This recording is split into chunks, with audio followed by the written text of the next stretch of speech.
Hello అండి అందరికీ welcome to కుచ్చు స్పెషల్ డిషెస్. రాగి పిండితో అప్పటికప్పుడు ఇడ్లీలు ఎలా చేసుకోవాలో చూపిస్తున్నాను.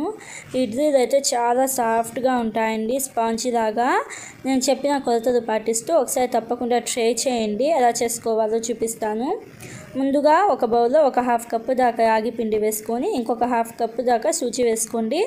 రాగి పిండి సూజీ సేమ్ క్వాంటిటీ వేసుకోండి. ఇప్పుడు అదే కప్పుతో ఒక కప్పు దాకా పెరుగు వేసుకొని హాఫ్ కప్పు దాకా నీళ్ళను వేసుకోండి.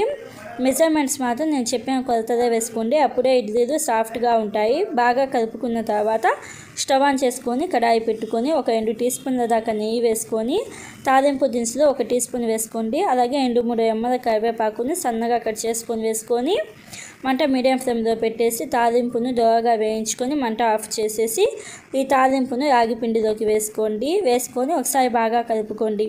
మనం నెయ్యితో వేసాం కదా తాలింపు, దాని ఫ్లేవర్ ఈ ఇడ్లీలకి చాలా టేస్టీగా ఉంటాయి.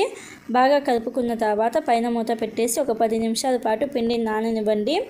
10 నిమిషాల తర్వాత సాల్ట్ ఒక హాఫ్ టీ స్పూన్ దాకా వేసుకోండి. ఆ వీడియో క్లిప్ మిస్ అయింది.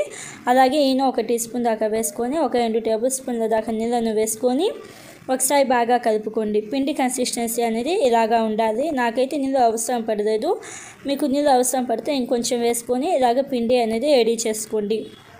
ఇడ్లీ పిండి అయితే రెడీ అయిపోయింది కదా. ప్లేట్స్కి కొంచెం ఆయిల్ అప్లై చేసేయండి. ఆయిల్ అప్లై చేసేసి ఇడ్లీ ప్లేట్లోకి ఇలాగా బ్యాటర్ వేసేయండి. బ్యాటర్ వేసేటప్పుడు స్టవ్ ఆన్ చేసుకొని ఇడ్లీ ప్యాన్లో నీళ్ళు పెట్టేసుకున్నాను. నీళ్ళు ఇలాగ బాగా మరుగుతూ ఉన్నప్పుడు ఇడ్లీ ప్లేట్ పెట్టండి. ఇడ్లీ ప్లేట్ పెట్టేసి పైన మూత పెట్టేసి మీడియం ఫ్లేమ్లో ఒక 7 నుంచి 8 నిమిషాల దాకా ఉడికించుకోండి. 7-8 నిమిషాలకి ఇడ్లీలు మెత్తగా ఉడికిపోతాయి. ఇలాగా ఇడ్లీలు ఉడికిన తర్వాత మంట ఆఫ్ చేసేయండి. మంట ఆఫ్ చేసేసిన తర్వాత ఒక 30 సెకండ్స్కి ఇలాగా ఇడ్లీలు తీసేసుకోవాలి. ఇడ్లీలు అయితే చాలా సాఫ్ట్గా ఉంటాయండి. ఇంట్లో పిల్లలు పెద్దలు అందరూ చాలా ఇష్టంగా తింటారు. ఒకసారి తప్పకుండా ట్రై చేయండి. ఈ రెసిపీ కనుక మీకు నచ్చినట్టయితే ఒకసారి తప్పకుండా ట్రై చేయండి. ఒకసారి తప్పకుండా ట్రై చేసి మీకు ఎలా వచ్చిందో నాకు కామెంట్ బాక్స్లో చెప్పండి. మీకు ఈనో వేయకూడదు అనుకుంటే రాగి పిండితోనే దోశలు అలాగే ఇడ్లీలు ఈనో లేకుండా చేస్తాను. వాటి 2 వీడియో లింక్స్ అనేవి నేను డిస్క్రిప్షన్లో ఇస్తాను. ఒకసారి చూడండి. Thank you friends, bye bye.